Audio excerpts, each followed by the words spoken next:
So what happens when the world just stops making sense? Well, in the early 20th century, that's pretty much what it felt like.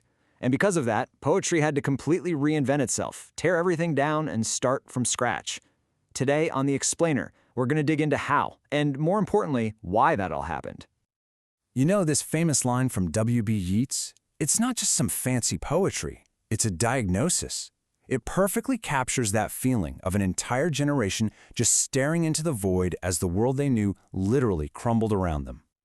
Okay, so to really get to the bottom of this, we're going to be leaning on our source material for this explainer.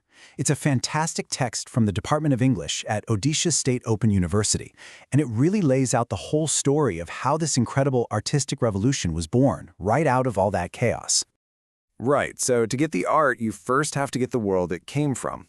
And we're not just talking about a time of change here. No, this was a deep, fundamental crisis that shook everything to its core. I mean, just try to imagine that feeling of complete and utter collapse. Our source material explains that all the traditional structures, government, religion, the social order, all the things that had given people a sense of stability for centuries, they were just deteriorating. People felt lost, alienated. And the shocks just kept coming, one after another. In the span of just a few years, you get the insane slaughter of the First World War. You get the ideological earthquake of the Russian Revolution. And you get the violent birth of new nations. The old world wasn't just fading away, it was being violently torn apart. And the source really highlights the key takeaway here. The very foundations of Western civilization seemed to be crumbling. The First World War, especially, just wiped out all the old optimism and replaced it with this deep, nagging sense of disillusionment. So, of course, this crisis in society leads directly to a crisis in art. It forced every single writer, every artist, to ask themselves one incredibly urgent question.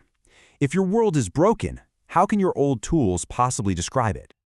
And this, right here, was the heart of the problem. Seriously, how could you write a nice, neat, rhyming poem about, say, the beauty of a flower after you've witnessed the absolute horror of trench warfare? The old ways of doing things, that flowery language and the tidy moral lessons of the Victorian era, they didn't just feel out of date, they felt like a lie. So, in response to this crisis, poets came up with two very different answers. Let's look at the first path they took, the symbolists. Their big idea was to turn away from the wrecked outside world and instead to journey inward. You see, the symbolists decided that the goal of poetry wasn't to describe the world out there anymore. Nope. Instead, their job was to express the things you can't really put into words, those mysterious, slippery parts of being human that you just can't capture with logical, descriptive language. And what's so wild about this is that they were deliberately trying to be unclear. A symbolist poem wasn't a puzzle you were supposed to solve. As our source points out, they used the sound and music of the language to create this dreamlike feeling. Where a symbol didn't mean one specific thing, it was more like an open door to a feeling or an idea. Okay, but then you've got another group that took the exact opposite approach. This is the second path, the imagists. They didn't turn inward at all. They turned outward, and they doubled down on the real external world with a brand new, almost radical kind of focus. The imagists were reacting against what they saw as all the vague, sappy, over-the-top poetry of the past. Their argument was for a new kind of poetry, something hard and clear that stripped away all the extra fluff to focus on one single thing, presenting a crystal-clear image. The guy at the center of the movement, Ezra Pound, he summed up their whole philosophy in this one little phrase, the direct treatment of the thing.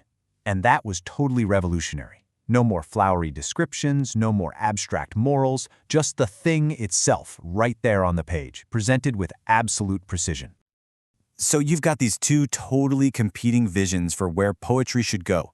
One path leads inward, to the subjective and the mysterious, using ambiguous language to just create a feeling. The other leads outward, to the objective and the concrete, using sharp, clear language to present a single powerful image. A real fork in the road. But here's the really important thing to remember. Even though their methods were polar opposites, both movements were basically fighting the same war. They were both rebelling against the art of the past. At the end of the day, both the symbolists and the imagists were innovators. Our source text points out their shared rejection of conventional norms. They were both desperate to completely redefine the purpose of poetry itself, trying to create new tools to make sense of a brand new reality. By breaking all the old rules, Whether they did it by looking inward with suggestion or outward with precision, they basically laid the foundation for all the experimental literature that came after them. They forged a totally new language, one that could actually capture the confusion, the fragmentation, and the complexity of modern life.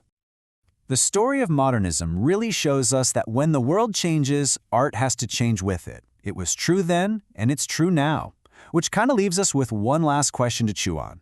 If their chaotic world demanded a whole new kind of poetry, what new language does our own complex, chaotic world demand from its artists today?